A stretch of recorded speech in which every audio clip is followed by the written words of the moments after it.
Hello, everyone. It's tourney time. I'm here with Mike again. We're doing last year. We were so successful. We're going to do it again this year. And anyone, if you've been to any high school sporting event in the last year for sure, last 6 months for sure, I know you've seen Mike, but welcome, welcome, Mike. Thank you. Thank you for doing this again. Always happy to play a part, and I'll find out just how much of a fortune teller I am or how foolish I am by the time Saturday night rolls around. As we find out, the teams and players and fans will let us know if we were wrong or right on our predictions usually. So they're usually pretty good about that. So it's all fun. So the brackets are out. We are now waiting till Wednesday till the games start out. We are down to our final 32 in the state of Minnesota. I guess before we get into kind of each bracket, what would you say is maybe a big storyline or a few storylines that stand out to you going into the tournament?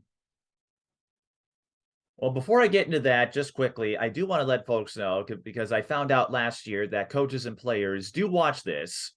And there was a friend of mine, I won't say which team, but she was kidding around, of course, said, "Yeah, I wanted to give you a hard time because you didn't pick us to get out of the first round." And they were one of the teams that made a surprising bid.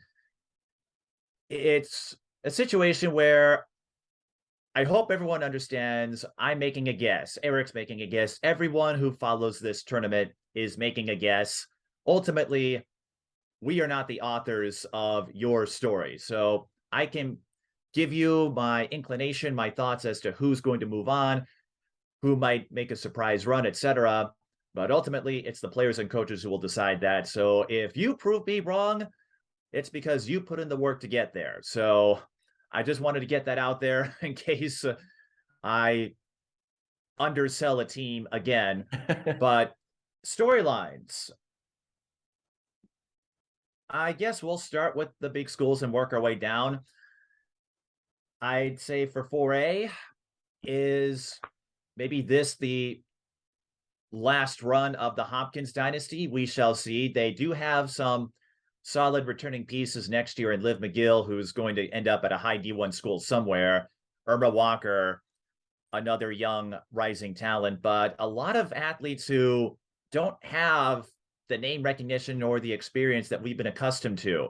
Now, Tara Starks, the head coach, she has been involved in this community for a long time, and she knows how to put teams together. We've seen that in AAU. We've seen her do that at Hopkins, but next year is going to be really interesting to see how they handle the transition when you have two Power 5 D1 athletes graduating in Nunu Aguera and Taylor Woodson. So Hopkins, who have been the standard bearer in 4A girls basketball for the last 10 plus years, can they keep that run going? I think that's a big storyline there. And then, of course, a potential third meeting with St. Michael Albertville. The first two were pretty close.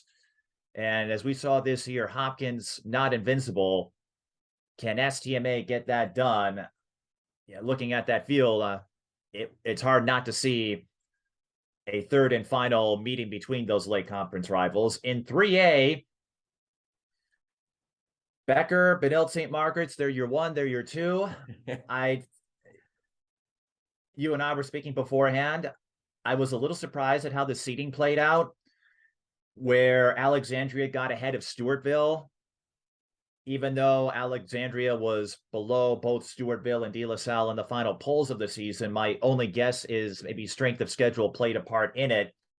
De La Salle, their non-conference schedule, not as stacked with the high-level teams this year compared to Alexandria, for example. But they made it, and all you need is a seat at the table. And for the Islanders, after they went through a refit of their own, dealing with an internal situation, as I understand it, they have found a way to get back in the conversation. And their head coach, no stranger to it, James Fassett, let's not forget, he took that 2-win Anoka team to state 12 years ago.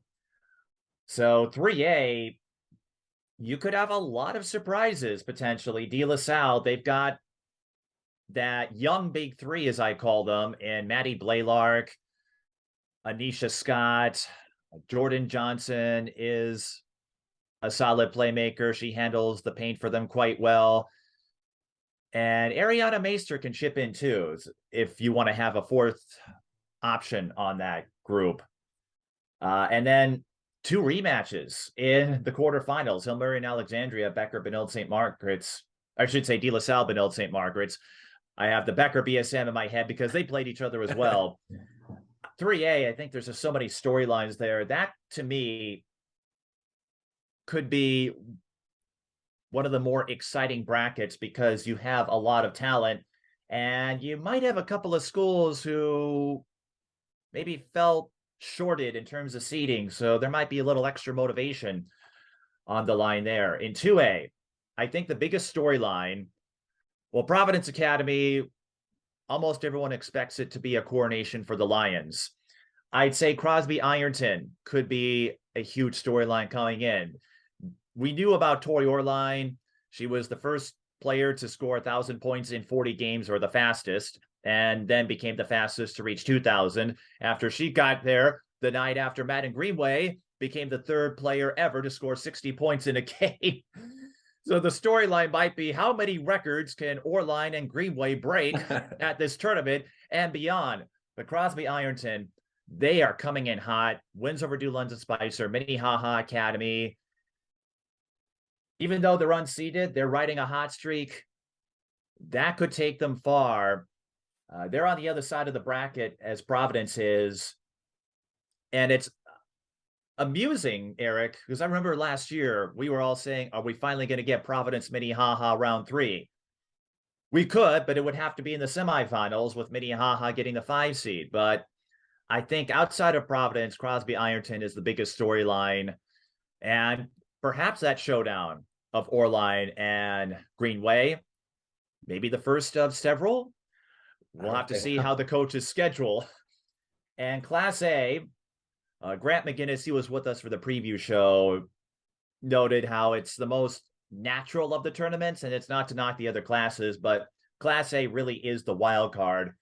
I think the storyline, and I haven't seen a lot of these teams, and ironically, I'm going to be covering the Hayfield, Badger, Greenbush, Middle River games and Bold United Christian games for NSPN. We'll have live coverage of the quarterfinals, consolation, and bronze medal games. But I, just like last year, I think the storyline that I can think of is this finally the year Mountain Iron Buell breaks through. For a long time, they have fielded strong teams. And if I recall, they were the 1 seed last year and came up short. Can they get it done? You have Jordan Zubich, who I think is 4th in the state in scoring. Correct. And if it wasn't for the kids ahead of her, we probably would talk about her and going to North Carolina. I feel like she might be getting lost in the shuffle. But Zubich, Sage Gagnon, they've been together for a long time. I think they would love to finally get a freaking ring. I'm behaving myself here for Mountain Iron Buell. There's probably another word they might use. I think you know which one, but so part of my language slightly, but I think going in, that's going to be the story. And I have a feeling the others will come into focus here because one way to learn about Class A is to see it up close and personal. And that's what I get to do on Thursday. I guess my storylines would be, first of all, to go back to, I think we have 2 returning champs and 2 new champs, 1A and 3A. Not necessarily new champs overall, but maybe but new champs, at least from compared to last year. So how many will the 2 be able to repeat in Hopkins and Providence going in as 1 seeds?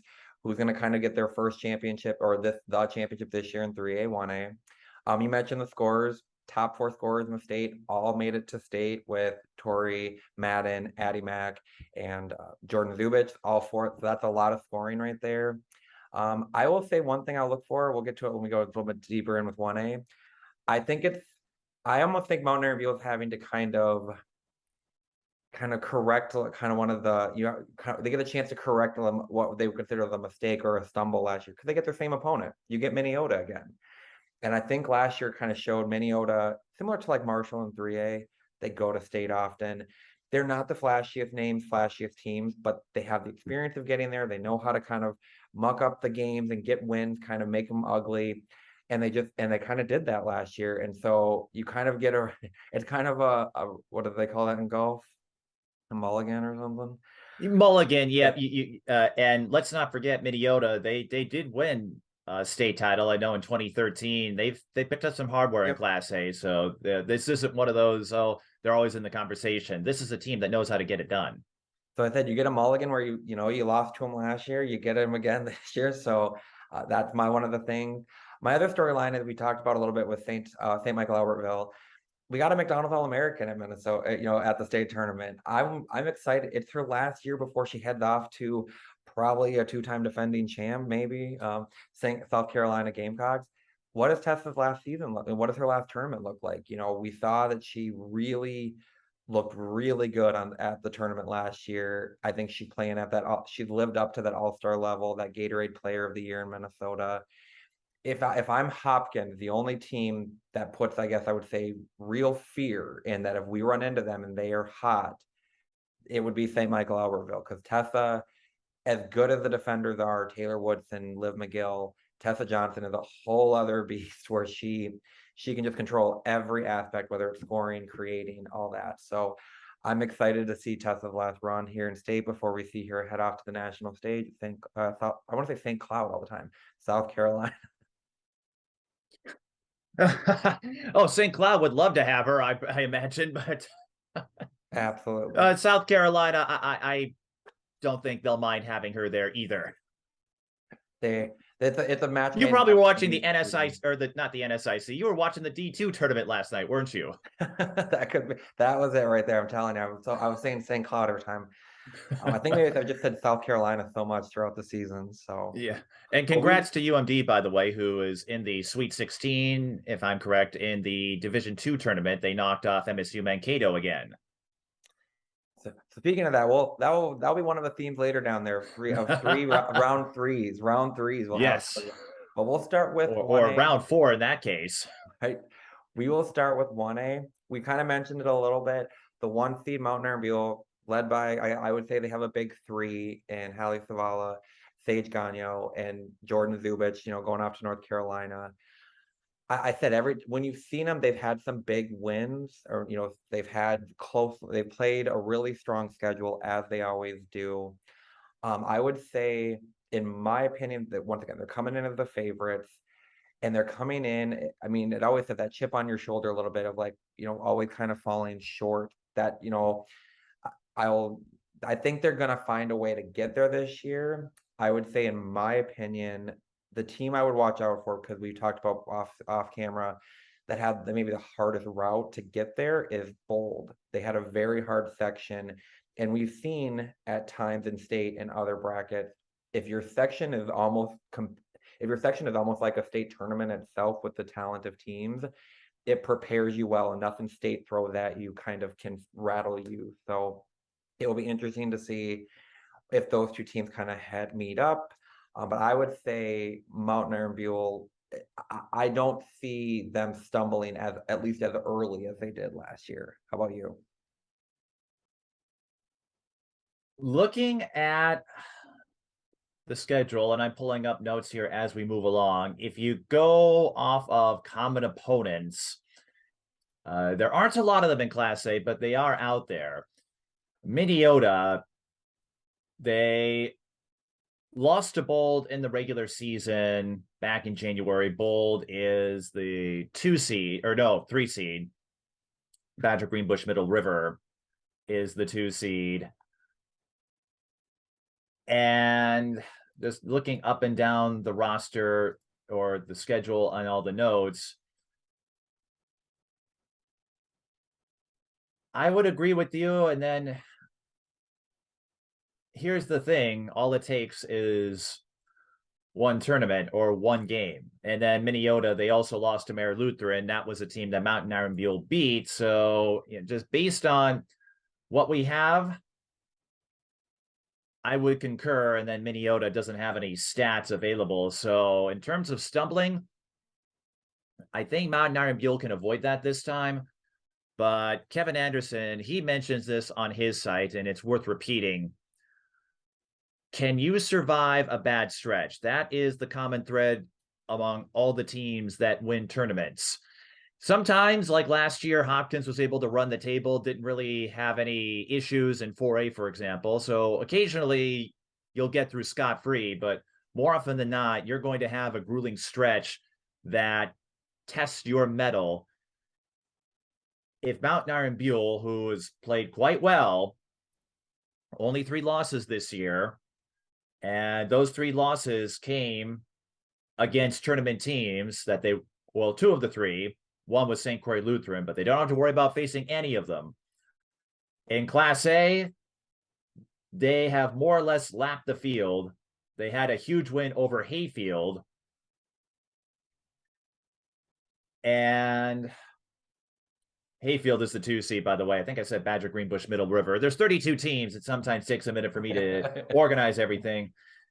So MIB, they've lapped the field in Class A. Can they do it one more time with the talent they have? The one area that concerns me for Mountain Iron Buell in terms of stumbling blocks, they don't have a strong post presence.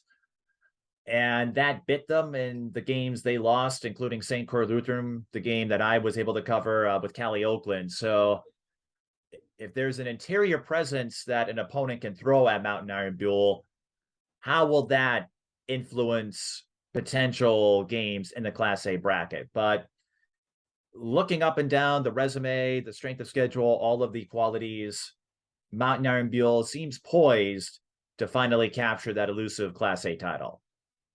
So are we putting it? Are we putting it here officially? We're going Mountain Iron Buell. Our prediction, Well, each one of us. I am. I mean, it sounds I like will you're too. going that way too. It's one of those.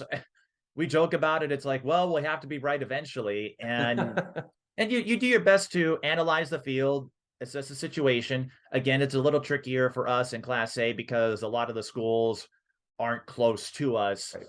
but everything suggests that Mountain Iron Buell is in position to finally do it. But we saw a surprise last year from Minnesota, as you said, in the quarterfinals. And how many times have we seen number 1 seeds fall in the quarterfinal round? And go back 10 years ago when Maranatha Christian Academy was in position. We thought they were going to pull off a three-peat. Ada Bora knocked them off. So you just never know what's going to happen. But if I were to run multiple simulations, I'd feel confident in my bet on Mountain Iron Buell. And if I'm wrong, that's fine too, because again, if you win your quarterfinals or semis, whatever, if you advance to the next round, you put in the work to earn that right. Agreed. Now we will go to, I think, one of the deepest talent pools of a bracket in the state at 2A. We have the favorite, the 1 seed, the monster who has put everyone on notice this year in Providence Academy. But the one thing that I'm looking at, we talked a little bit about Crosby as storyline. If Crosby is knocked off, I think one of the outstanding second round matchups for any bracket could be Goodhue and Albany. Goodhue has a big 3. Albany has a big 2. I would love to see, in terms of for Albany, Alyssa Sand, 6'3", mobile, athletic post. I would be curious to see how Goodhue handled that. I would be curious to see, how are they able to kind of rein her in? Do they throw a multiple at her? Because you have another Lodemeyer, I think Kendall Lodemeyer coming at from Goodhue. You have Gadiant and Tori Miller.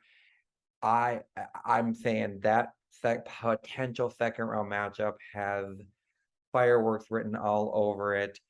And then if you want to go to the other side of the bracket, another potential, as we brought up earlier with round 3 matchups, Providence and Minnehaha, they would bring fireworks out in a negative 20-degree field in Minnesota February. That's just the rivalry there.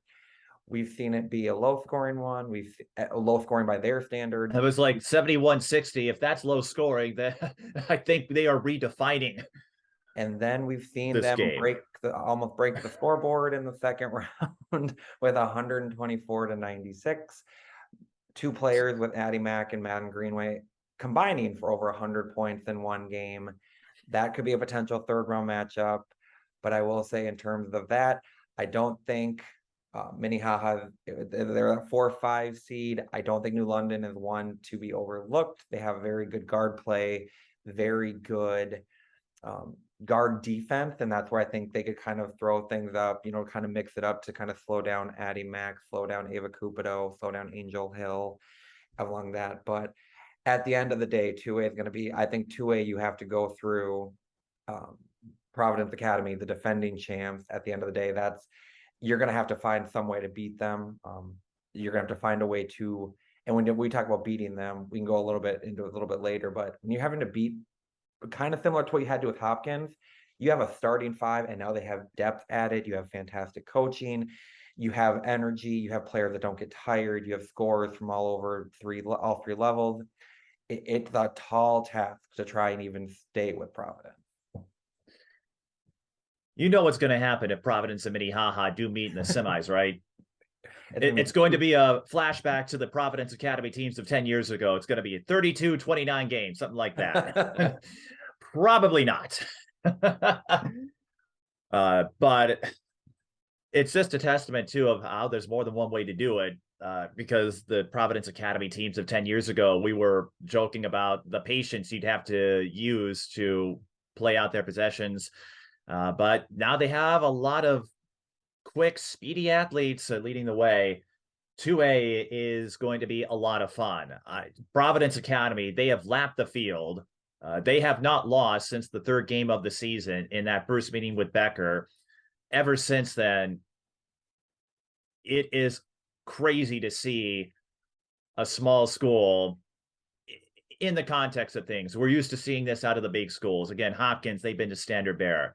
Providence, what a run they've been on, beating a couple of South Dakota teams over the holidays, getting that epic win over Hopkins at the Community Clash, answering every test they have faced without too much sweat after those two losses. And I do find it interesting that one of those losses came against Bishop Garrigan, and then they beat the team in Hopkins who picked up a convincing win over Bishop Garrigan. So if you go by that circle, who knows? But Providence Academy, what they have done over the last few years. The genesis began before Madden Greenway arrived. You and I, of course, recall when they upset Sauk Center in the quarterfinals of 2020. And unfortunately, they didn't get to play the rest of that tournament because of you know what.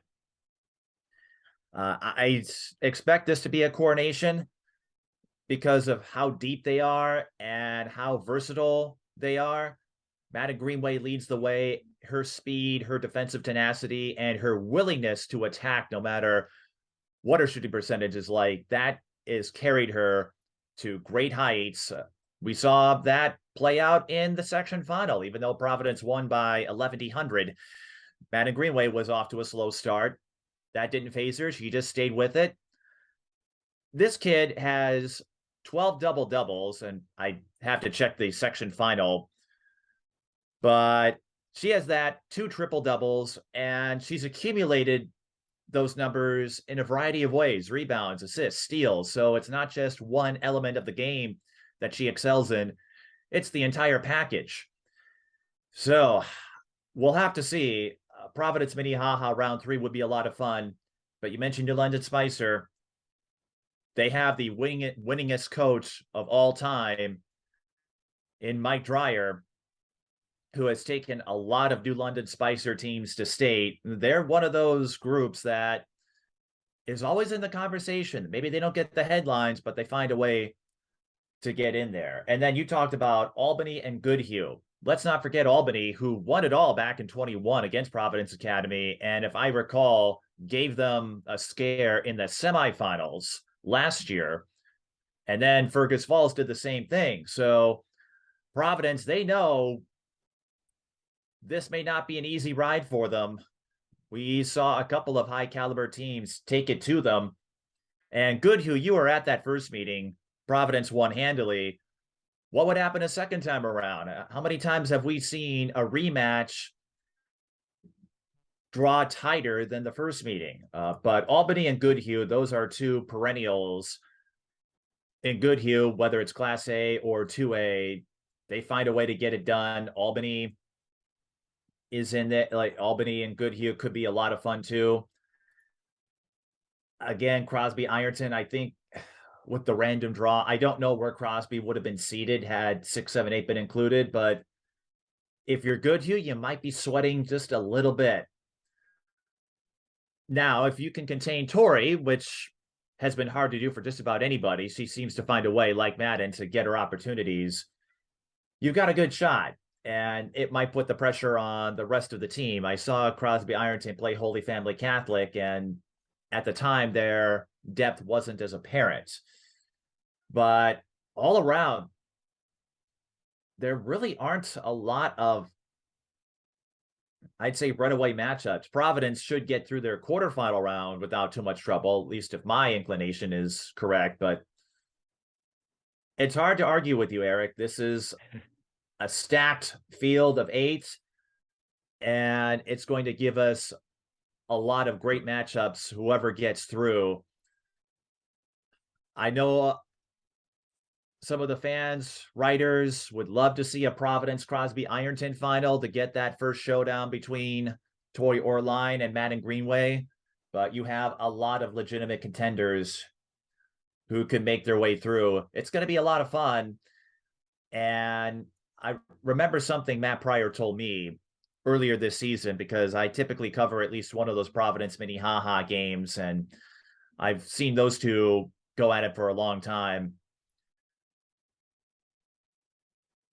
It's a testament to the development in small school ball. How many times does the attention go to the big schools? And understandably so, Right. they're in the metro, so it's easier for us to relate to them. But you have several contenders in the 2A field who would tell you don't sleep on the small schools, because they can bring it too. It's hard. I don't know. I'm looking at this. I have maybe a couple ideas on how some of the quarterfinals would go, but New London Spicer, Minnehaha, that could go either way. Crosby might throw a surprise at Goodhue. I really have a hard time filling out that bracket. One thing I will say in terms of Providence, and I say it half in jest and stuff, but I've said the two teams that they've lost to this year, I joke, I'm like, they're no longer in Minnesota. And what I mean by that is the Becker team that beat them is no longer that Becker team, because Alexis Rose's injury does throw a different, kind of rule at them kind of situation. And so to where I would say, like, Osby, or there's no Audie Crooks at state that that Providence has to go through. And there's not the same, they don't have to play Becker at all in general, but the two teams that have beaten them are not in the state of Minnesota anymore. And, with the roster changes or where they're located.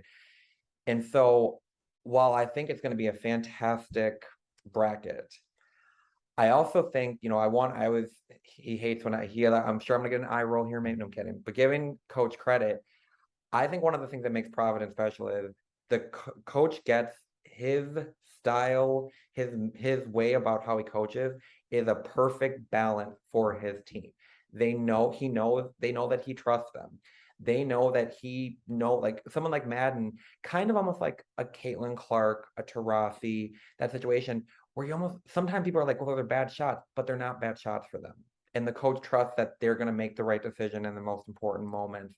And they also understand if they miss a few, that they have unlimited confidence that the next one is going to go in.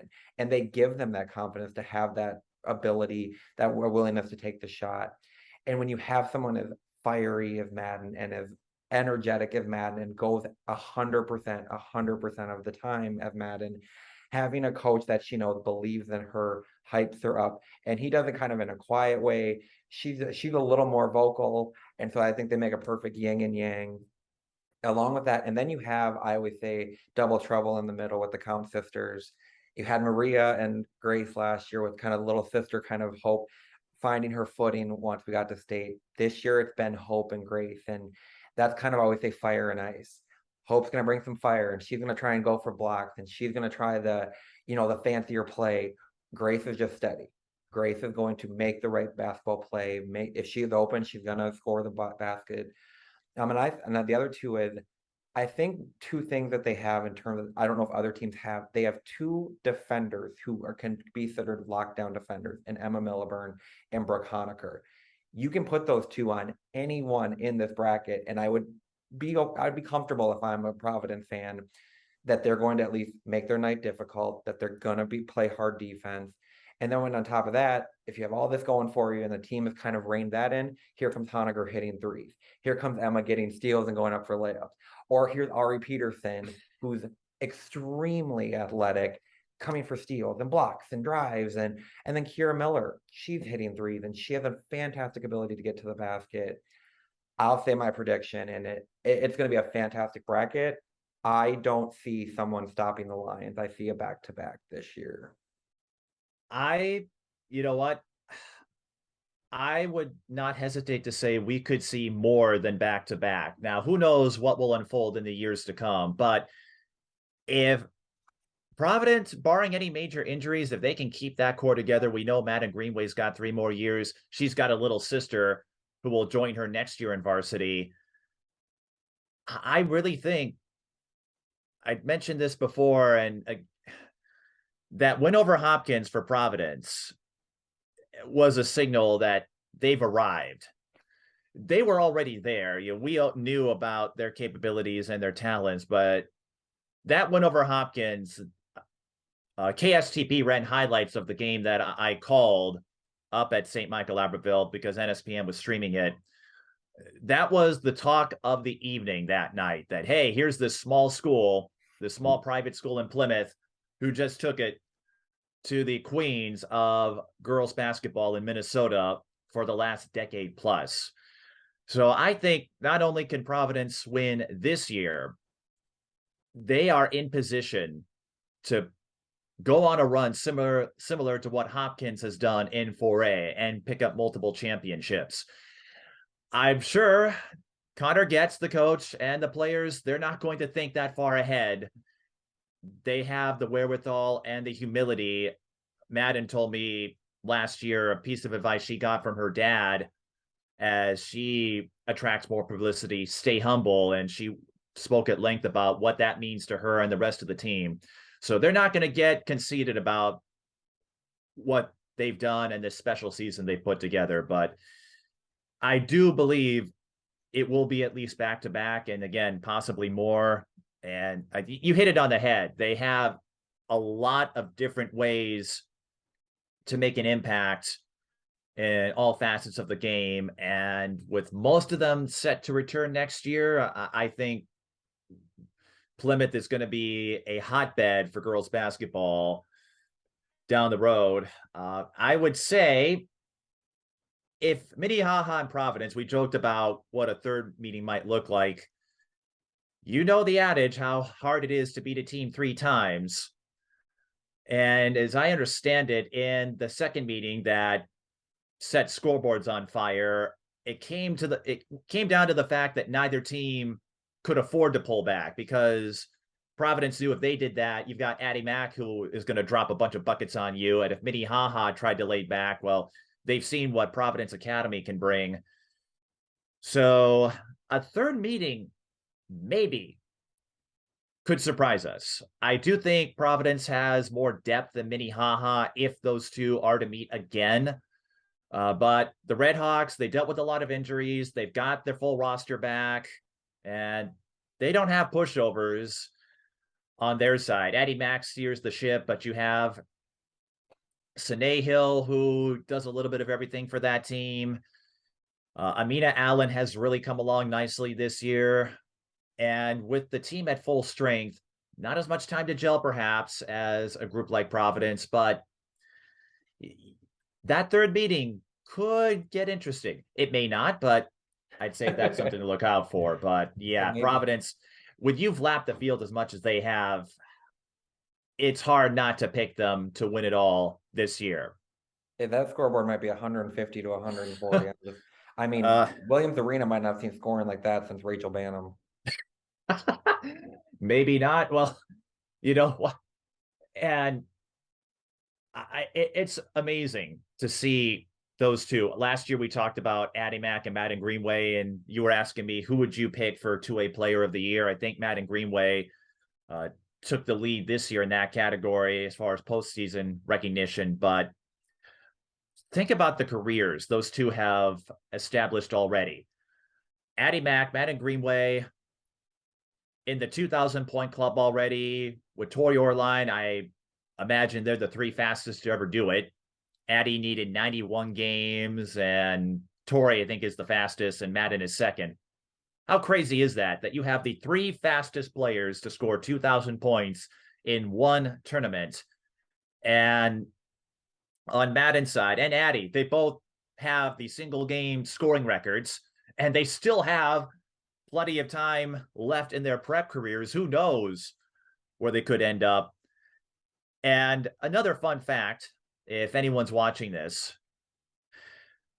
for Providence Academy, Madden Greenway has now been involved in two of the 60-point games we have seen in girls basketball. You may recall they went up against Duluth Marshall and Gianna Neatkins 2 years ago when she dropped 67.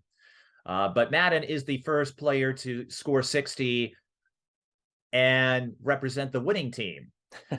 But we thought 50 was a big deal. Addie and Madden and now Tori Orline are redefining what greatness looks like from an early age. And even though they're not in the field, I have to give props to Chloe Johnson as well from Duluth Marshall. I saw her play. You did as well.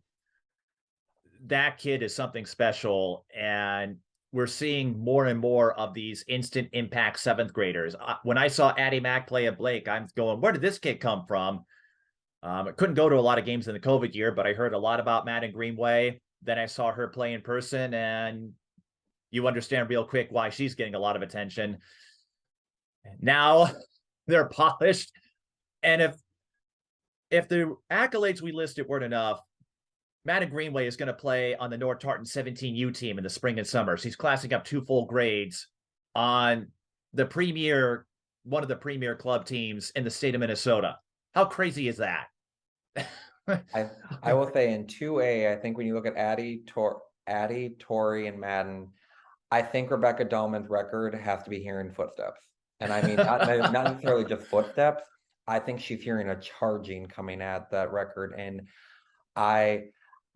Providence fans I would be remiss if I didn't do it. So I'll do it the one time. If I had to put my money on it, if I had to be a betting man today in their freshman year, I'll go with the microwave, the magician, the magnificent, the Madden Greenway. I think I haven't seen, maybe even in pros, I mean, there's a special part about Madden that it's a refuse to lose. And if you're going to lose, you're going to feel her impact on the game. And I mean, you looked at, when she's scoring 60, I mean, it's just, she does it every which way. She doesn't get tired. I mean, she's doing it all with a smile on her face. I'm gassed watching her score. I mean, that's how much of she's putting on a show. So I think this bracket is going to be extremely exciting. I think Madden's going to make it event television. I think that this bracket should be event television. Those semis on Friday night should have the barn rocking, and at least people watching are rocking. I think it will be probably one of the most entertaining brackets we've seen at state in a while.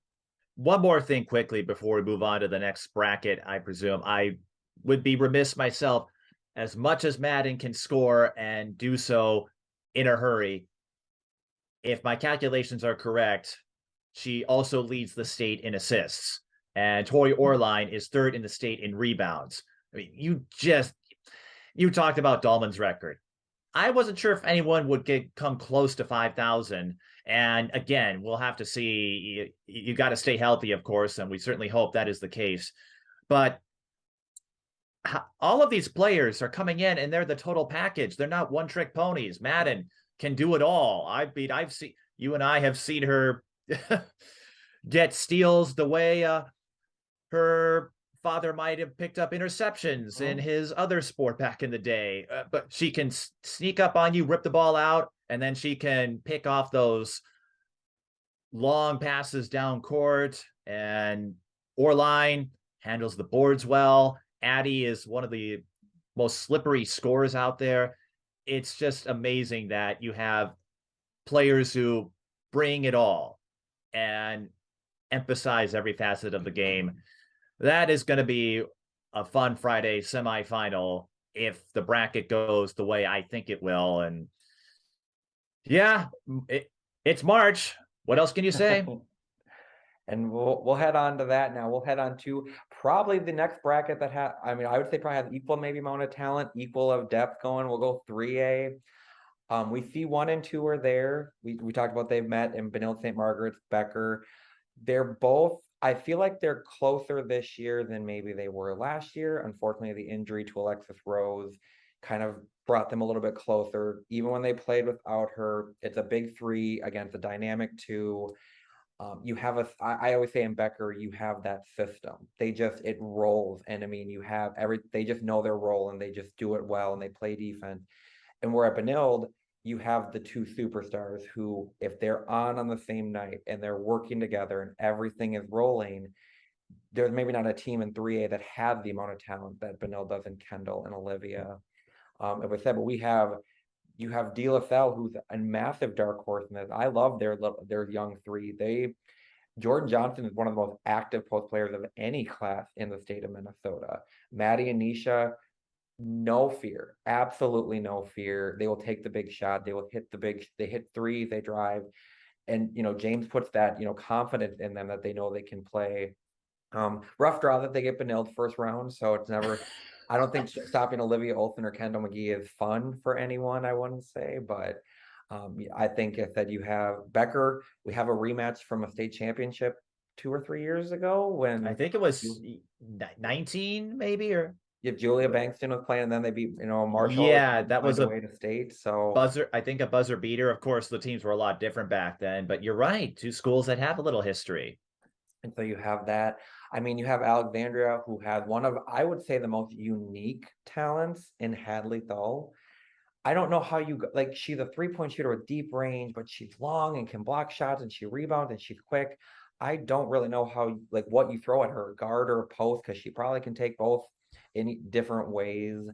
And then I said you have Stewartville, who first year to state, congratulations to them. It's always fun to kind of have that first year team where you're setting the standard for the teams going forward. So it's 3A is going to be, once again, I think though their semis are going to be absolutely electric. Their quarters are going to be electric.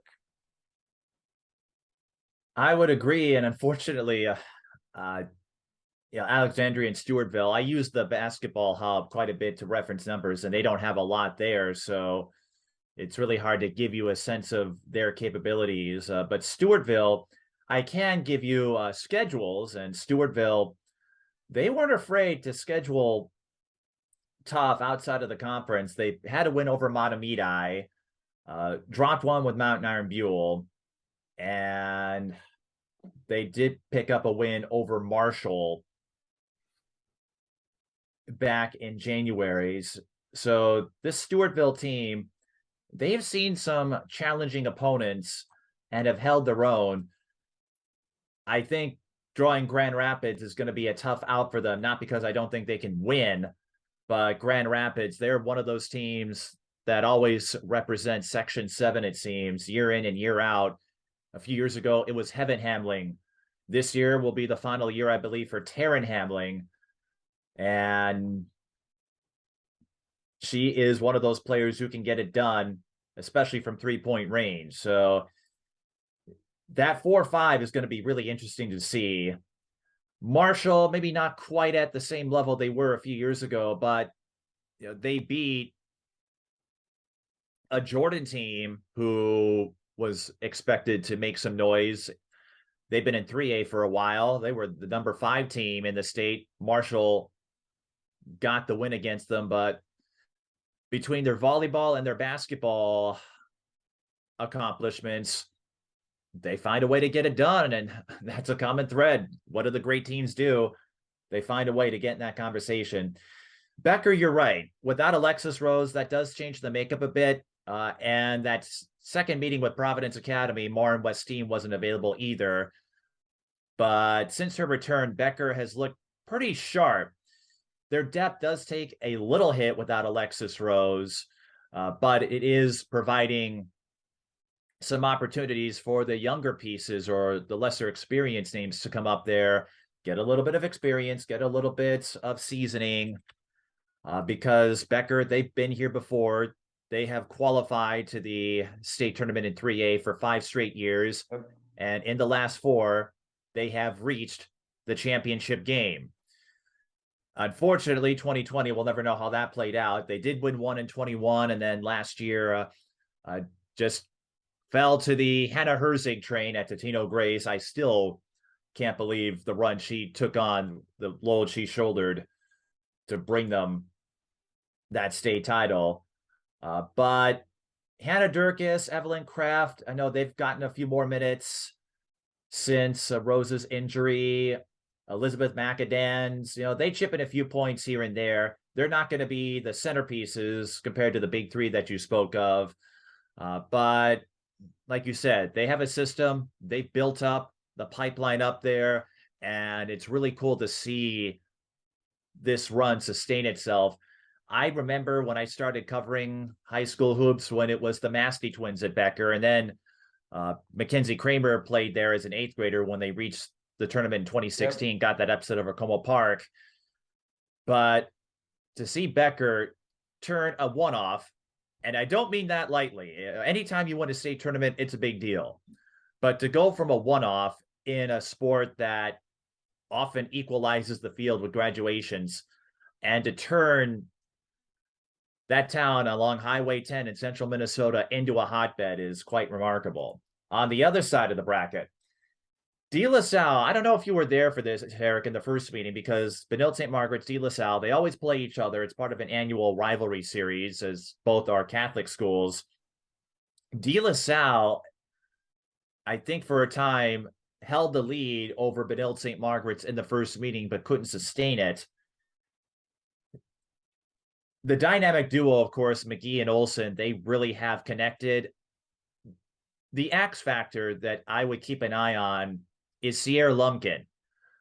When she was available, Benilde St. Margaret's held their own, and when she wasn't, I was at one of the games where she couldn't play. It hurt their depth a bit. But Lumpkin is that lunchbox worker. She may not get the glory that Olson and McGee have received over the last couple of years, but without her, this team doesn't flow as smoothly as they do. Something I'd like to keep an eye on, or something worth monitoring. Benilde St. Margaret's, they scheduled tough. They took on as many teams as they could. In 4A, you were there when they played Hopkins. That was an emotional showdown. And Benilde St. Margaret's held their own. Eden Prairie, they had a chance to win it. Becker, they were in contention. They've been on the cusp for some of these bigger games. And even though they came up short, you have to think it will prepare them for this atmosphere, this environment. And when you've been knocking on the door, all it takes is just a couple of more possessions to go your way. Can they get past that hump and improve on their performance? And as I understand it, it's mostly the same team from a year ago. The coaching staff is different. When Tim Ellefson took over, and it took a little while for everything to fall into place, but Benilde St. Margaret's, they are rolling. And even when they don't, they find a way to make other teams sweat for it. Alexandria is going to be kind of the wild card, as we were saying. Maybe a little surprising that they were seated ahead of Stewartville and De La Salle when you look at the resume, the rankings based on polling. But the state tournament is where you put up or shut up, and everyone will have a chance to do that. As far as the draw goes, I do think Benilde St. Margaret's got a tough one, because De La Salle, those two have seen each other. They're familiar with each other. And like you said, De La Salle has that sophomore core, and then Maddie Blaylark, the freshman, right behind them. She took some tremendous strides this year. I could see a De La Salle upset. I'm not saying it will happen, but it's not outside the realm of possibility. But my gut instinct is the showdown I think you and I and everyone else was anticipating at the start of the season, Becker and Benilde St. Margaret's, 1 versus 2. Who's going to come out on top the second time around? I have no idea. I think Becker holds the slight edge with their depth. But if Olivia Olson has a run like Hannah Herzig did last year, then all bets are off. Or Anisha Scott, she's a fearless contender out there for De La Salle. Or Taryn Hamling for Grand Rapids.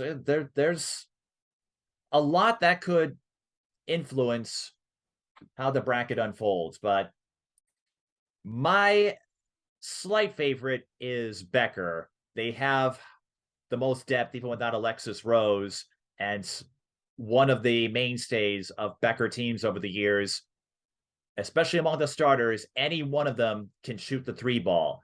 And when you have that many weapons on the perimeter, who do you guard?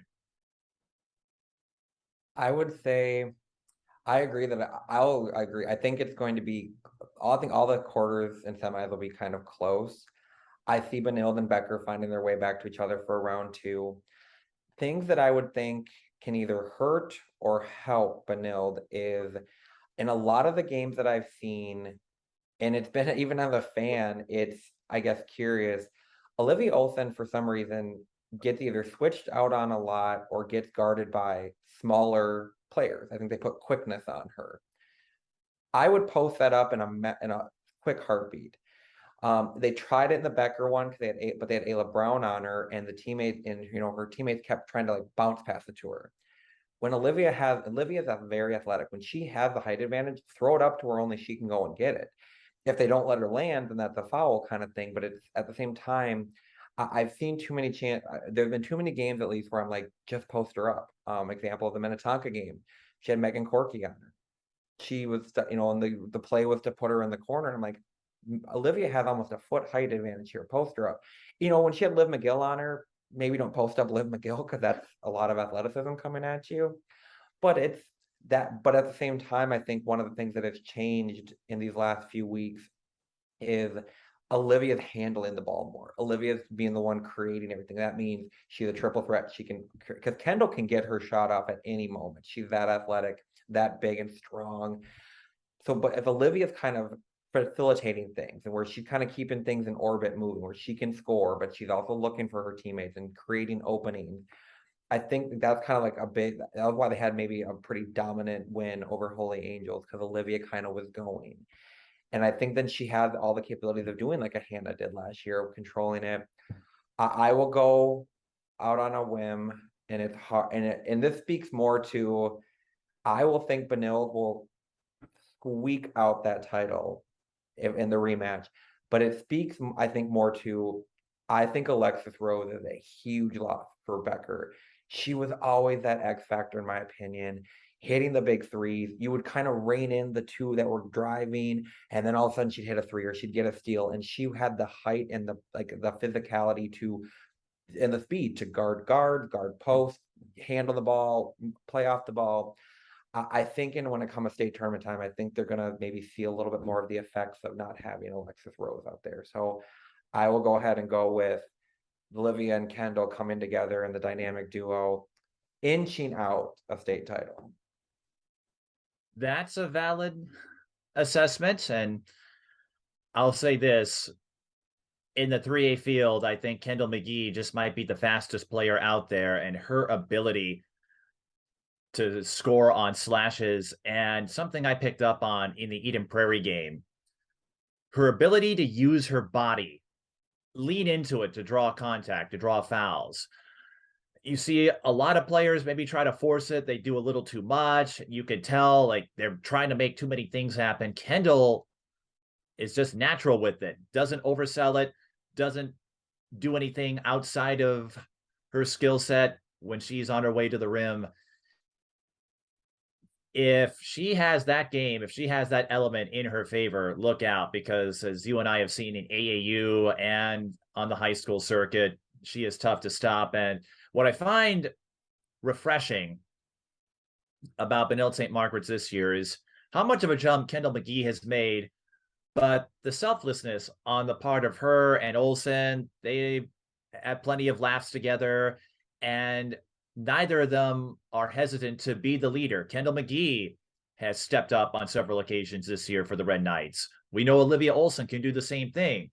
So if one of them struggles, the other can pick up the slack. And Tim Ellison told me that oftentimes the assists that McGee and Olsen tabulate are to each other. So there is not a case of too many chefs with Bedell St. Margaret's. McGee and Olsen have found a way to complement each other, and that could take them a long way. As we saw last year, depth helps, but if you have a player that explodes and goes off for a Super Mario invincibility run, you're just taking over and demolishing anything in your path. If someone can go on a run like Hannah Herzig did last year, it will take them far. But Benilde St. Margaret's, I'd say I would not protest your pick. They could easily do it. I can't wait. 3A is going to be a lot of fun. Like you said, good matchups all around, a lot of storylines, and a new face in Stewartville. Yeah, get your popcorn ready. And then we'll move on to the bracket that has the Queens of the Minnesota, or at least they were formerly Queens of Minnesota, Hopkins. We'll go to 4A. Oh, no, they're not done yet. They're not done yet. They're still up there. And so you're the champs until someone dethrones you. You know this, Eric. Very true. When you look at 4A, and this isn't supposed to be a knock on any teams that made it. Congratulations for making. I don't see as much depth in at least the 8 teams that made it, and partly so because this bracket had some of the biggest upsets in that. You don't see the number 1 team in 4A, Chaska there, Minnetonka, they're in that they're in that like death 2A group section. Of death.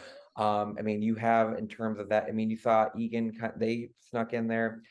I think Roseville now has Maple Grove's number. I really thought Maple Grove was gonna find their way to state this year, but Roseville found their way back there. I think, and this is me saying this, I think the upsets have paved the way for the top 2. Not easy, but it's not going to be as contentious for them to find their way to a rematch for the state championship as it maybe would have if you have some of the other teams in 4A getting out of their bracket as expected. It's hard to argue with that analysis. Had Chaska made it, I think 4A would have been up for grabs, but I go back to Kevin Anderson quite a bit. But this rings true outside of the COVID year. You know, you have to survive that bad half, that rough stretch where nothing goes your way. But outside of the COVID year, you can't just put all the 1 seeds in your sections through and think, all right, this will be what the tournament looks like. There's always an upset, at least one in each class. And I agree with you, Eric. I thought Maple Grove had more depth than Roseville did this year, but Kendall Barnes has come along nicely as a junior. I feel she might be one of those underrated prospects. I think she still has a few refinements left in her to elevate her game, but she took the leadership mantle by storm in that meeting with Chaska. She put up big numbers against Maple Grove, and her driving game, again, I think needs a little refinement, but it's still not easy to stop. And as the saying goes, if it ain't broke, don't fix it. For Kendall Barnes, she knows her attacking prowess isn't broke, so embrace it. Don't back away from what got you there. And as a reward, they get Hopkins, who they faced. Now, they did meet back in January at Anoka Ramsey. I was there for that game. And Roseville, they hung around with Hopkins, but, and this is why I said don't write off Hopkins just yet, even though at the start I said, could this be the last year of this run? We don't know. There's always a player or two who takes that next step forward. Kendall Barnes is one of them for Roseville. I have to imagine all the Hopkins kids who have been playing behind the D1 studs over the last few years are ready to prove their worth over time. But can Roseville avoid another one of those, what I call killer runs? And Providence Academy has embodied that as well in 2A. The teams that dominate, yes, they make it look easy, but one reason they do that, at some point in the game, they have that stretch where they just demoralize opponents and put games away. Hopkins hasn't had the smoothest time doing that this year. They've had a lot of tough challenges. Hopkins Wayzata, I wish I understand the streaming coverage of that game wasn't so great. There was a newcomer in town. I wish they would have given that game justice, whoever streamed it, because that was a game worthy of a professional broadcast, and I felt we were robbed in that sense, but that's another story. So Hopkins, maybe they already sweated out their tough assignment in Wayzata. We knew that was going to come down to the wire. And then another team who I thought would finally get through, Eastridge, and they fell short in the section final again. But they fell to one of the three teams who I thought had a legitimate chance of getting out of that section in Stillwater. So a lot of upsets in that side of it. I don't think Hopkins will have too much trouble with Roseville. The big three is in there, and some of those role players, Jazzy Dupree, she's going to Oakland, so mid-major D1. And then Micaiah Copeland. She brings a lot of speed. One of the swiftest figures I've seen. Maybe doesn't get as much. Well, that's the thing.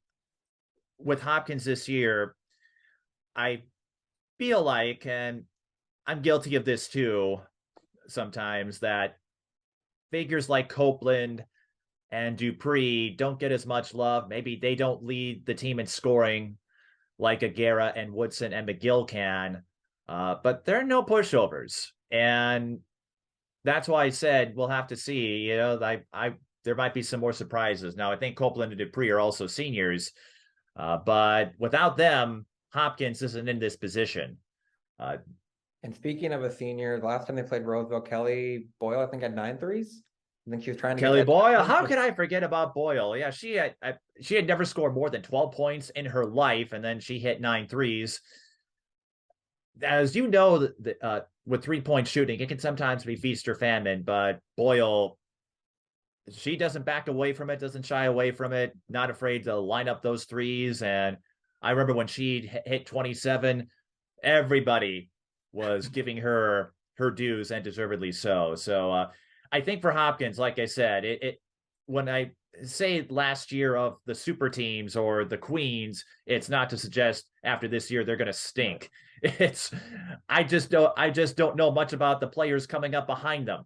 But every team goes through that, and I have a feeling the group that represents the blue and black of Hopkins, I don't see them stumbling in the first 2 rounds, because you have Lakeville North and Stillwater on the other side as the 4 and the 5.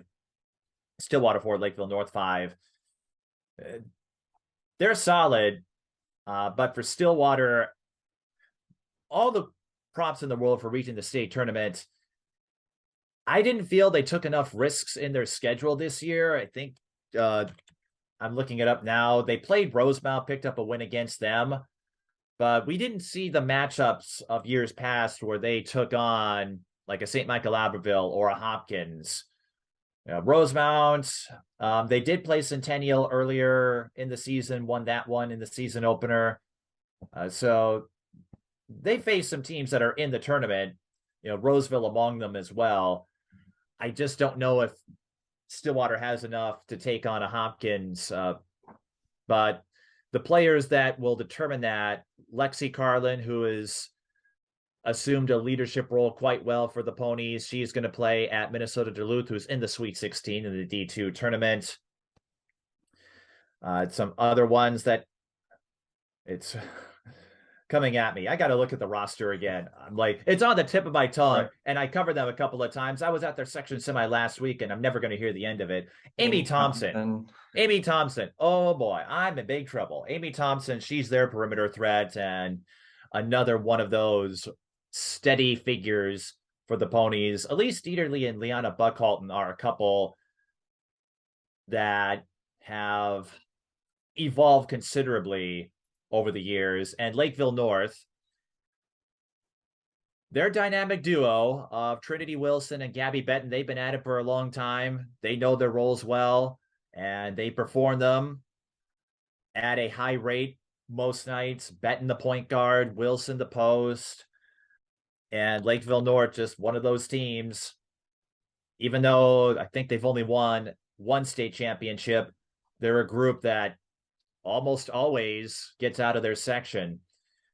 And Wilson and Benton do lead the way. Gracie Winge and Haley Bryant are a couple of players to keep an eye on there. That 4-5 could be a lot of fun, actually. I think Lakeville North and Stillwater are evenly matched. Oh, yeah. The problem for them is they'll likely have to get Hopkins.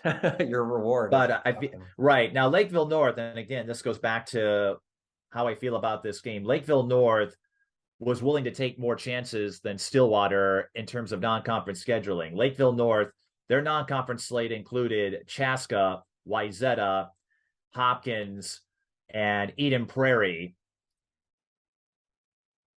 Those were games where maybe they didn't get wins all the time, but seeing what the high-level teams look like, you have to think it could maybe benefit them in this matchup because against Chaska Wayzata, Eden Prairie was a 1-point loss. Outside of Hopkins, Lakeville North, and I remember the Chaska game from the Tip-Off Classic, there was a path for them to score that surprise win. It might come here. So I think Lakeville North, I'd have to give them the edge, even though they're the 5 seed. Yes, the record may not be as strong as Stillwater's, but I always give a nod to the teams that were willing to risk their record to play high level games. And there's a lot that goes into scheduling. So it's not to say that Stillwater or other teams are scaredy cats. It's just the teams that you can always sense which teams feel like they can do big things based on their schedule. I feel Lakeville North, that preparation could go a long way. But again, Stillwater has kind of a 1-2 punch of their own. So whichever side comes to play is going to have the edge in that quarterfinal. On the other side of the bracket, we talked a lot about Hopkins. There are 4 other teams. St. Michael, Albertville, Eden Prairie, they're the 2 and the 3. Eden Prairie gets Centennial. St. Michael, Albertville gets Egan.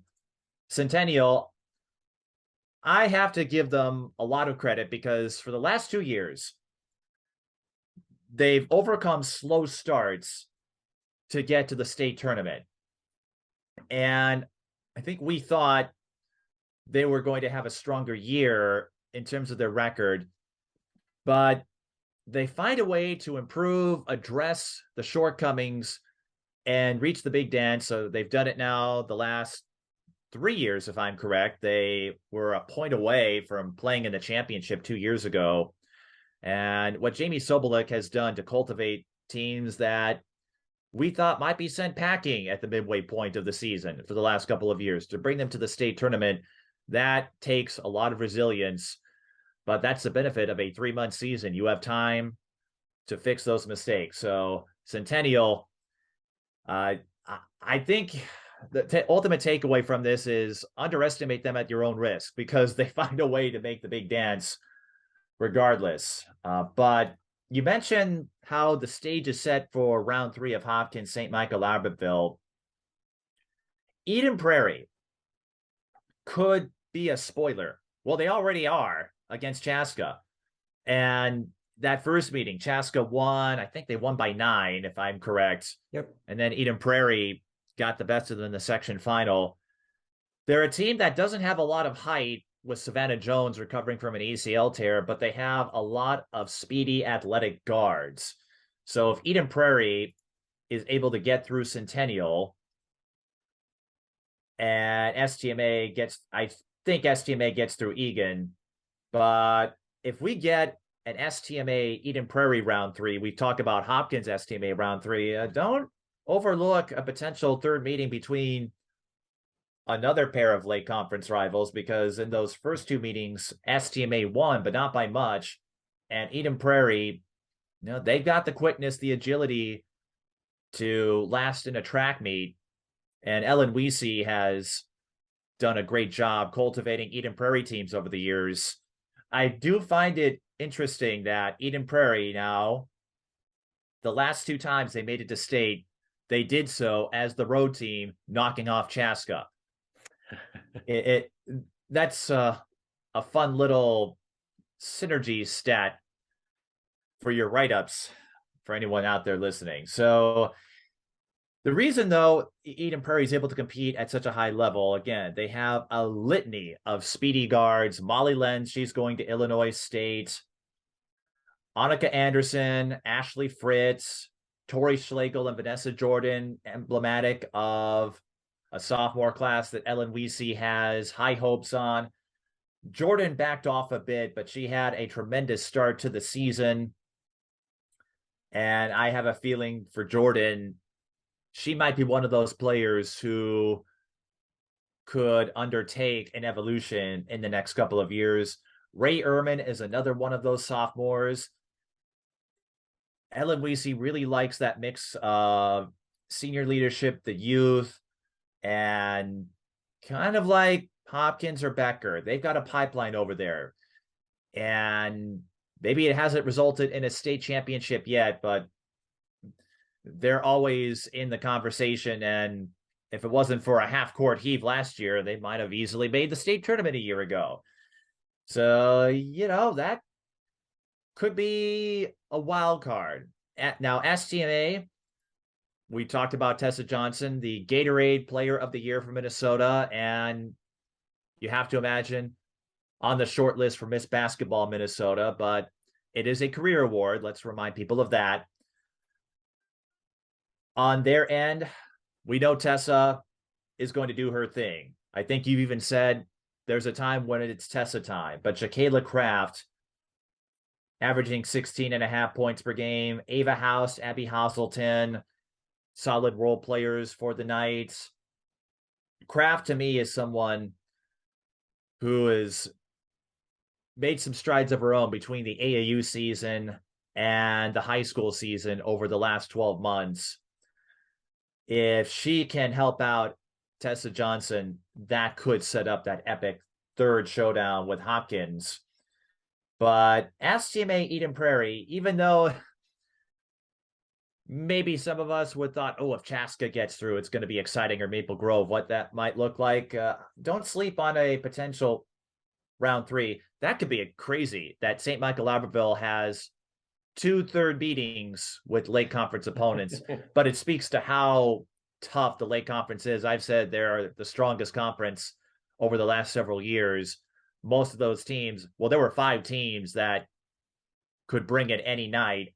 3 of them are representing the Class 4A field. So I think the Lake Conference is going to have another showcase at the state tournament, and we'll have to see. I think Hopkins wins it again with the pieces they have in place, and I think more importantly, the test they have faced this season, they've only lost twice. Once to a team they don't have to worry about in Providence Academy, and another time to a team they beat in the section final.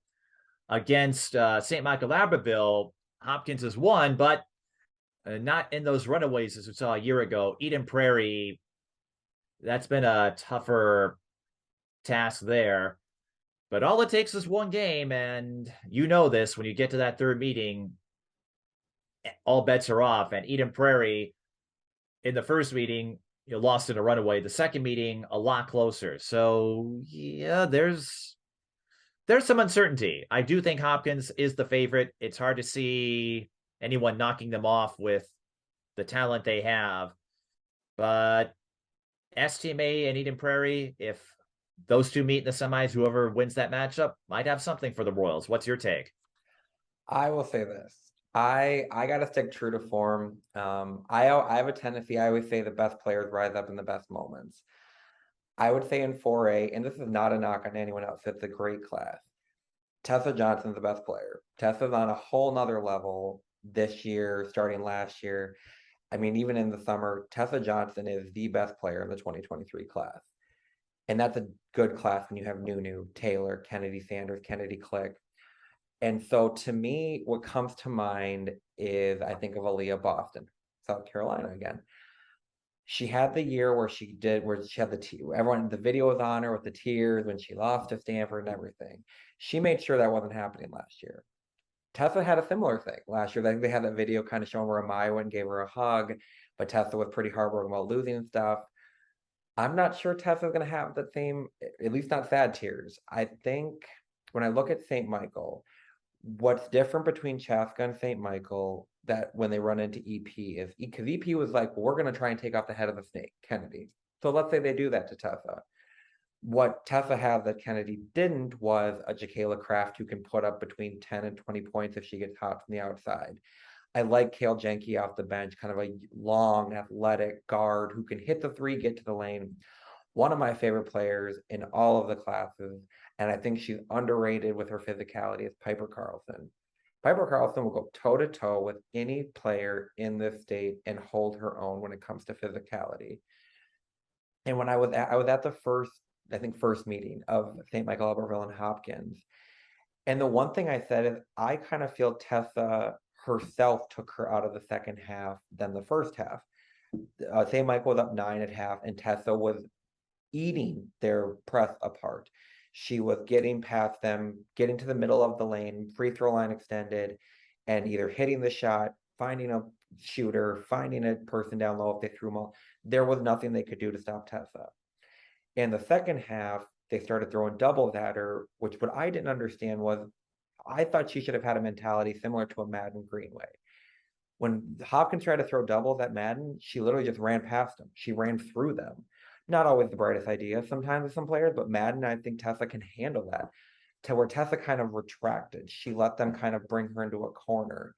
Run, go past them. Their goal is to try and get you to retract. If you attack it and run at it, then you have the option, then you have the advantage. And so if Tessa can do that, I said I think she's the best player in the state in the class of 2023 right now. And so I think they have more depth. Losing the older sister Hazeltine hurts, but the little sister Hazeltine, a great shooter, athletic. They have pieces, and especially if you can maybe hit threes. I think one of the things with Hopkins that maybe is their Achilles heel is teams stick around similar to Wyzetta. If you can get hot from the outside or you can hit threes and they're not hitting threes, or if you can kind of maybe stop Kelly and maybe Taylor and Nunu and Liv are not hitting, and then you're kind of trading threes for two, that kind of throws Hopkins off their game. I said I don't see I don't see anyone stopping Tessa and Hopkins. I think we're on a train. Those two trains are heading right for each other in the 4A championship. Part of me wants to go with experience. Part of me wants to go with the McDonald's All-American. So I will say this. I think it's a 4-pointer less game, but at the end of the day, I got to stay true to me. I'm going to go with, I've said it at the beginning of the season preview. I'll say Tessa and St. Michael sneak it out. It's hard to beat a team 3 times. She's going to be the best. She'll have to be the best player on the court that night, but she has lived up to that. So I will give the South Carolina Gamecock. I will say she sneaks out a 4-pointer less win this year. That I'd say there's a degree of boldness there when you look at the pedigree, but as you said, Tessa, what a remarkable period of growth for this young woman. Let's not forget that I think 3 years ago, she broke her femur, missed her entire sophomore season, came back in AAU and didn't look like she missed a beat. So happy to come back, and what she represents in terms of resilience and fighting through adversity. Nobody wants to sit out for a year. I remember when Tessa told me she was tearing up the first time she was able to put on an STMA uniform again. And we saw the Tessa Johnson that made a statement as a freshman. And to your point, Eric, there have been times this year where she defers a bit, and Tessa, super selfless. She's never made it about herself, and she has a strong friendship. I was at the game with Maple Grove. I was going to do the second game with Hopkins, but snow put a dent in those plans. But Liv McGill was at that STMA Maple Grove game. I don't think the two have ever played on the same AAU team, at least not in the last few years. But you never know it. She's friends with everybody.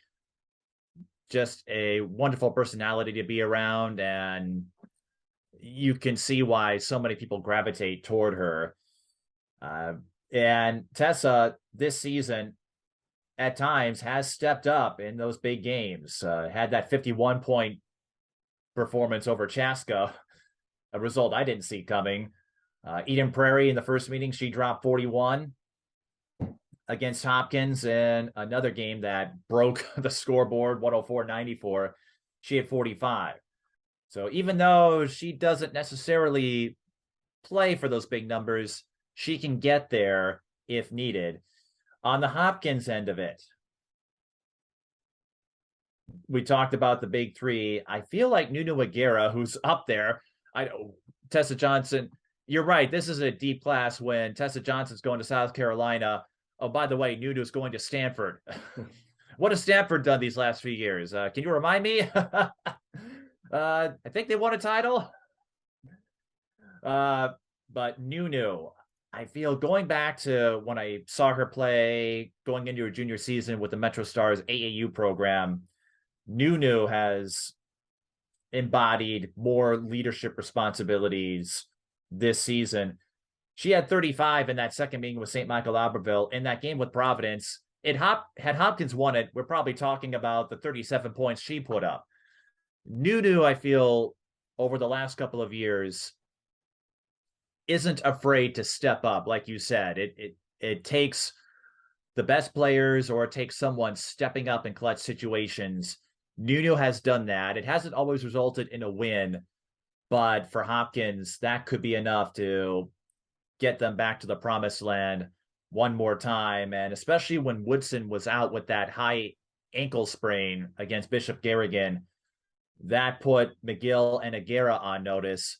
Liv is one of those point guards who can make anyone around her better. And that's why I've said there's some underrated prospects perhaps, but anytime you've got a facilitator like McGill, look out. You're right, though. It's hard to beat a team three times. It could go the way Hopkins was able to hold off STMA twice in some close battles. I don't expect round three to end any differently, but it goes back to what I said earlier. You're the champs until someone dethrones you. The teams that knocked off Hopkins earlier this season, they don't have to worry about. So, and I have to go with the experience and the pedigree and precedent. But if STMA wins it, like you said, that would be quite the bookend where only one team can win. And when you're not the one, especially the way St. Michael Albertville lost last year, I imagine for someone like Tessa, that's not something she's used to. Right. And I think she will be more determined than ever to correct that. We'll have to see, but 4A, again, I think, the stage is set, but compared to last year, even with some of the top teams not playing like Chaska and Maple Grove, I feel 4A is more up for grabs than it was a year ago. You're thinking STMA, I'm thinking Hopkins, and that just speaks to how this isn't a runaway. Whoever wins this title will earn it, and deservedly so. So I think that sense of parity that we didn't have last year is going to make the 4A tournament a lot of fun, even if we don't have a couple of the big dogs in the house. But there are no losers here, at least with the field of 8. You mentioned Egan sneaking through. I want to give a shout out to them, because when's the last time we've talked about Egan? Very true. Like in Section 3, it was Eastview for so many years, and then Rosemount. Here's this team, Egan, that snuck in there. So, they'll have a chance, and we'll have to see what happens. But, man, the fact that you and I have differing views on the 3A and 4A champions speaks to how competitive this field could be. And that is what's going to make this year's tournament, I think, more exciting than last year. And I guess I always like kind of the cliche stuff people talk about, but In terms of if they're that third round of Hopkins, what St. Michael Albertville, I always am curious to see, do you let the star go off? Does Hopkins say, fine, we'll stop everyone but Tessa. Let Tessa have at her. Similar to, a team playing Providence. Do you try and say, we'll try and hold down everyone else? We'll let Madden do what Madden does type situation. But when you talk about people like Tessa and Nunu and Liv McGill and Madden Greenway, Tori, Olivia Olson, Ayla Brown, Danny News, and Marin Westeen, what makes these players great compared to just good players is try and take them away. Great. They'll make everyone else around them better. So even if you're like, they go for it, they find ways to create for them. They find ways to get their teammates involved. And that's what sets them apart. So I thought I'd be curious to see if Hopkins is like, let Tessa do what Tessa wants to. We're gonna stop everyone else and hopefully we outscore her ourselves. Um, I think the Taylor Woodson injury, that's one of the things with Hopkins. She had a fantastic section final against Wyzetta, hit the game winner. Shout out to her. You can tell that Eve, I would probably say she's probably not even 100%, at least not basketball, like her way to like kind of her energy and stuff like that. She probably does get still tired. She's probably not as in basketball shape as she would like to be with having missing so much of the season, but they don't quit. Nunu Taylor and Liv are going to go, they go hard 100% of the time. I said it'll be, do they have enough to, if Tessa's going off, do they have enough to kind of say, well, us three, 3-over-1 helps. So I said, I think 4A will be championship Saturday should be, I mean, that, especially if you have of the evening session of, you have Becker and Benel St. Margaret's, and then you have St. Michael Albertville and Hopkins. Those are four good teams, great crowd, great fans. I mean, that night's gonna be nuts. I would say so. I don't know what the crowd will be like for those games, but as I've noticed the last year or so, maybe Paige Becker spoiled us. I'd like to think that at least in the two-way field, and who knows who will follow, I was a little surprised that maybe athletes like Tessa or Nunu didn't get more exposure for what they've done. They get a lot of highlight crews to come out and film their games, but Tessa's going to South Carolina, the defending champions and a heavy favorite to win it again this year. Nunu Aguirre is going to Stanford. It's not often you get a Minnesota kid going to one of the premier women's basketball programs, and then Taylor Woodson heading over to Michigan. Olivia Olson will join her the following year. Michigan, a rising team in the Big Ten. So I don't know. Maybe the crowds won't be Paige Becker's level, but if you haven't seen any of these kids yet, do yourself a favor and either watch the state tournament or pay a visit, because I have a feeling we're going to be hearing a lot about that senior class for a while, especially the kids up top. I know Tessa's going to play in the McDonald's All-American game, the first STMA player to ever do that, and it's not often that a Minnesota athlete gets to participate. Actually, it's the second straight year. Maya Naji got to play in that last year. And Aguirre, I believe, will play in an all-star event. I have to wait for official rosters. She'll play in another one that's a tie with the women's Final Four. And just really some wonderful personalities. The one thing with Aguirre, I'll add this, and I still laugh about it.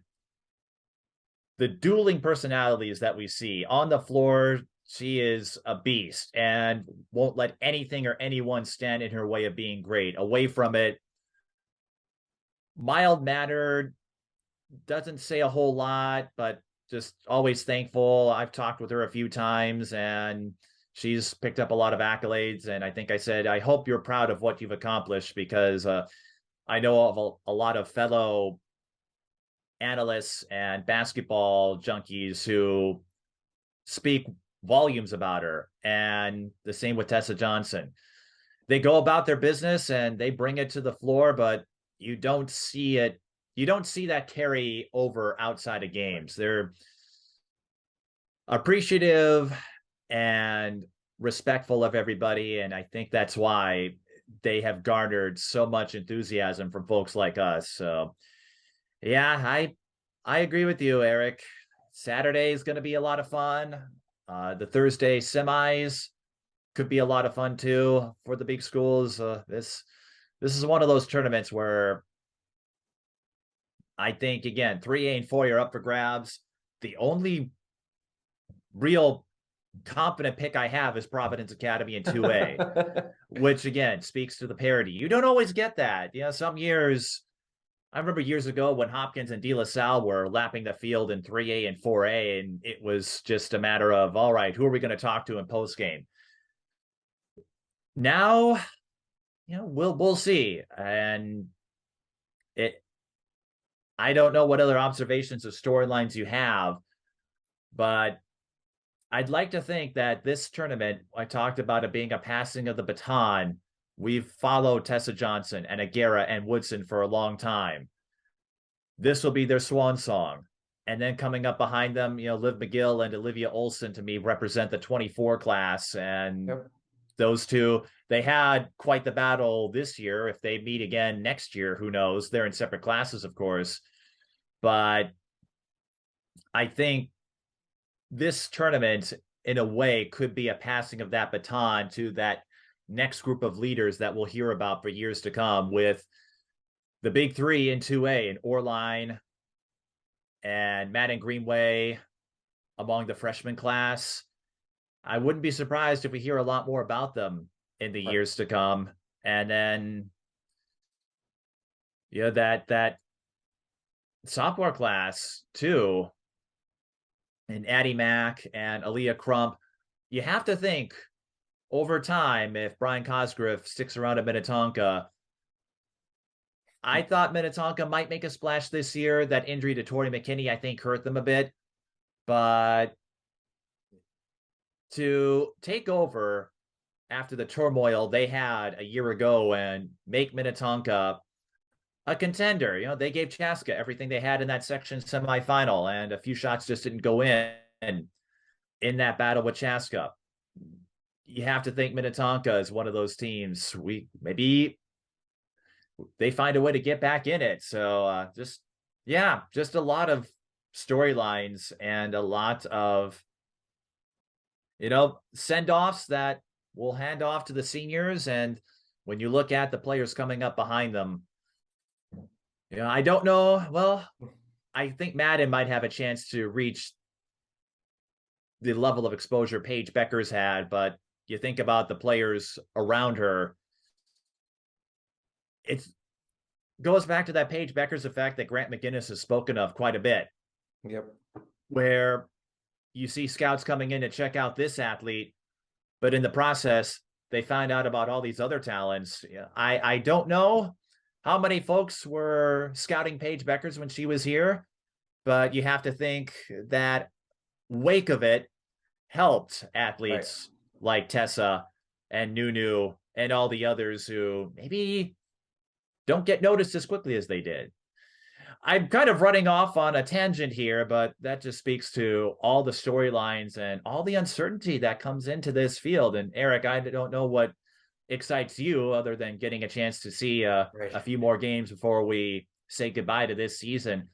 But it really is. Yeah, go ahead. Each one, I said, the only one, and I will say this, of my predictions, I would say I'm pretty close to putting my prediction of Providence in Sharpie. That's how confident I am in that group. The other ones, I could be completely wrong. I could see it being all the 1 seeds winning. I could see 2 seeds winning. There's always that Hannah Herzig effect where they're going to come in and be where no one was, we always thought like, oh, the bigger ones are coming up. So those are always exciting to see those storylines.